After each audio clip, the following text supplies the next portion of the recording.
Hi there, my name is Dina Falconi. I'm an herbalist, educator, and the author of Foraging and Feasting and Earthly Bodies and Heavenly Hair. And what is the theme of today? It is black walnuts. Juglans Nigra of the Juglandaceae family is dropping its walnuts. And so here we have this beautiful black walnut. Here we go. And what's amazing about this tree is it offers us food. Inside of these green hulls is a nut that you can eat.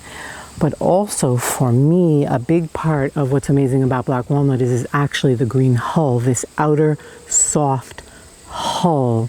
This is what we make antifungal medicine from. So it's a great thing to know about. Let's get into how you're going to ID this, where you're going to find it, how you're going to harvest it and process it. So in your midst is a grand Native American tree that grows to 150 feet in height. Where are you going to find this majestic Native American tree? It's native to the eastern and central regions of the United States, and it is actually now in parts of Europe. Its hardiness zones are 4 to 9. And what kind of habitat does it like to grow in? Well-drained, rich soil with sun to part sun. The specimen here that we have that planted itself some 30 to 40 years ago is probably 40 feet tall. These like to grow 90 to 100 feet. Historically, they grew to 150 feet tall. So you have this grand beauty of a tree that offers us food and medicine. Notice the bark. It's grayish brown, and it gets even darker brown as it matures. And it has these deep crevices in here. So we've got these ridges that are also horizontally broken. You can see that. So we've got these ridges with these crevices or these diamond-shaped furrows, V-shaped to diamond-shaped. Okay, so we're approaching a younger specimen, a younger black walnut, so that I can grab a twig here with some leaves so you can get a good twig and leaf ID.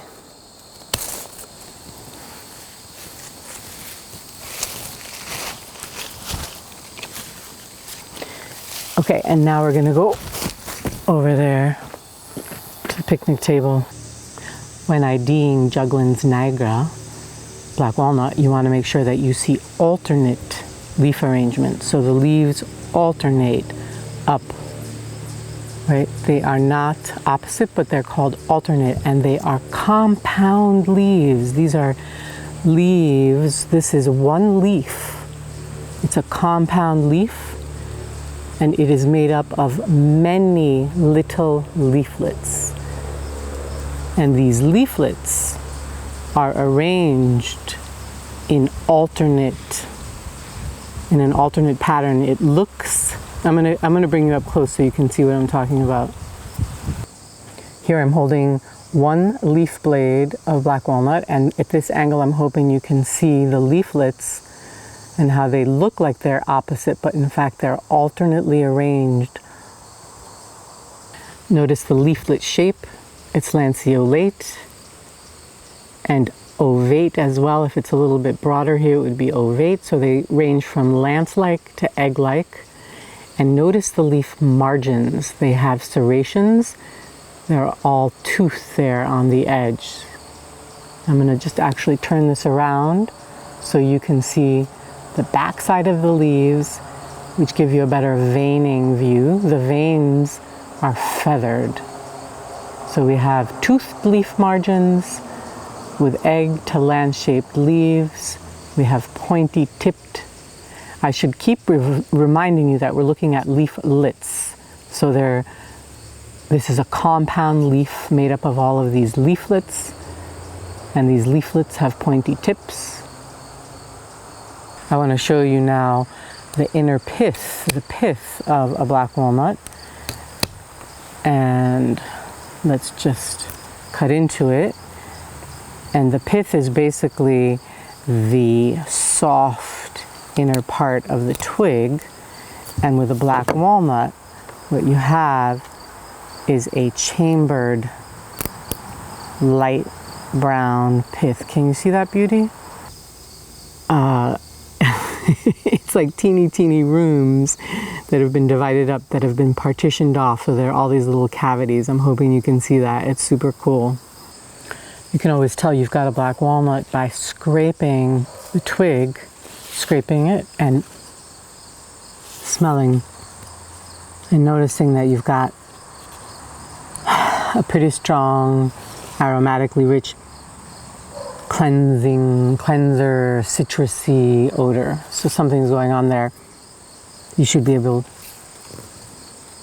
to ID. And the fruit is what we're really after, right? So you want to be able to make sure you have the right fruit. Let's say it's fallen from the tree. How are you going to know you have the right fruit? Can you see some of it is very green here and some of it is also yellowing? Some of it is a little softer to the touch, some of the nuts, and some are harder. And these nuts really have that cleansing, citrusy, strong aroma. So you want to make sure that's happening. And also another thing to notice is that these outer hulls of the black walnut, they do not have any seams. So they're smooth. Well, I should say that they're unseamed, and they actually aren't smooth. They have a very gentle, rough texture to them. Okay, so you've got the smell, that color. And now I want to really get into discussing how you use these nuts for medicine. It's not really the nut, it's actually this outer hull. And what happens with this outer hull is that, oh, by the way, I'm going to interrupt myself just to share with you that this bowl is made of the black walnut. One of the trees fell in a storm here on the property, and a friend carved this beautiful bowl. So black walnut wood is often used for furniture and for, crafting and making beautiful things like this bowl. Okay, back to the nut though. And so what you see here, it's a very unnatural, is a latex glove. And you want to put these on, and they're a little bit annoying and hard to put on. But what you're doing, oops, and I ripped mine, is by putting the gloves on, you're protecting your skin from being stained by the green black walnut hull, which really happens. You get a pretty intense stain that looks like you're a heavy-duty cigarette smoker, which I am not, and people look at you like you're pretty funky. I mean, I guess sometimes I enjoy that. You have the mark of a serious forager, but I'm showing you how to protect your skin from the stain. I'm not very good at putting these gloves on. But you want to put something on to protect your skin, because the juice of this hull, when you break it open, which is what you want to do when you're going to make medicine with this hull, is that hull will stain you. The juice of this hull will stain your skin. It will also burn your skin. Actually, once I worked with black walnut, had a lot of juice on my hands, actually touched my face. I wasn't wearing gloves, and I actually had a bit of a burn, a chemical burn from the black walnut hull. But so this is the medicine part. This right here, what I'm holding, this is what I use to make herbal infused black walnut hull oil. It's this right here, poof, this right here. So as a medicine maker, you are pulling off the hull, and it takes time. It's a bit of handwork, because you're just gently prying off these juicy outer hulls and taking all that stuff off, taking out all of this meaty bits. That's part of your medicine. This goes into the cold pressed good olive oil right there. And this is the part that you eat. Actually, it's not the part that you eat. Inside is the part that you eat. So this is the hard black walnut hull shell. You can see one was husked a while ago, and you can see that brown shell on it. And then here is, this will become this. And then what we can do is we can actually try to crack them. Okay, so I'm gonna do that with my little system here. What to say? You could, by the way, hull them like this, take off those outer green hulls, and then dry this and store this, and that's called curing them. And then you can store them for months. Some people even say years. You could also store them unhulled like this, and perhaps the flavor isn't as good, or perhaps it gets more funky or moldy. So better to do it this way, where you actually remove the green hull and let it cure, and then you are ready to crack. You could also crack just the way that we're going to do right now, fresh, okay? So just to show you what's going on. And to show you what's going on is it's super hard to crack these. It's a pain in the butt.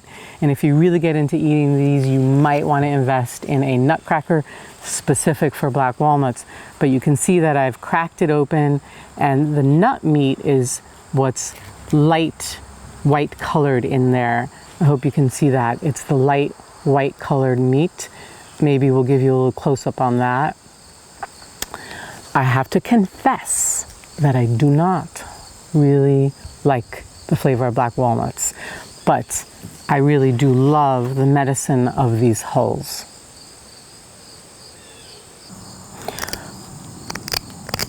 So what I wanted to tell you also is that these will turn black. So these green outer hulls on the ground, if you don't pick them up soon after they've fallen, they will turn black, just so you know that.